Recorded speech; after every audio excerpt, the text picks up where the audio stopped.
പണ്ട് HOD പറഞ്ഞതുപോലെ നീ പിന്നീട് ജീവനുള്ള മനുഷ്യ ശരീരത്തിൽ കത്തിവെച്ചിട്ടില്ല. ഫോറൻസിക് ഡിപ്പാർട്ട്മെന്റിൽ കയറിപ്പറ്റി പ്രശസ്തനായ ഫോറൻസിക് സർജനായി പേരെടുത്തു റിട്ടയർ ചെയ്തു. അടുത്തയാഴ്ച ആത്മകഥാപ്രകാശനത്തിൽ എത്തിയിരിക്കുന്നു. കൺഗ്രാജുലേഷൻസ്. താങ്ക്സ്. ആക്സിഡന്റ് കഴിഞ്ഞ് മാസങ്ങളോളം ഞാൻ കോമയിൽ കിടന്നിട്ടും നിങ്ങളാരും ഒന്നും എന്നെ കാണാൻ വന്നില്ല. ഈ കൃഷ്ണദാസിനെ കുറിച്ച് വെറുതെ ഒന്ന് തിരക്കിയത് പോലുമില്ല. നീ കള്ളു ഓടിച്ച് വണ്ടി ഓടിച്ച് ആക്സിഡന്റ് ഉണ്ടാക്കിയിട്ട് അത് ഞങ്ങളും കൂടി അനുഭവിച്ചത്. പിന്നെ ഇയാളാരാ?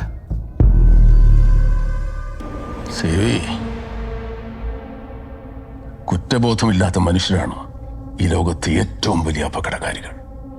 നീ എത്രയൊക്കെ വളച്ചൊടിച്ചാലും എത്രയൊക്കെ കള്ളം പറഞ്ഞാലും നിയമം നിന്നെ രക്ഷിച്ചെടുത്താലും ഞങ്ങളെ കൊല്ലാതെ കൊന്ന കുറ്റത്തിൽ നിന്ന് കുളിച്ചൂടാനാവില്ല.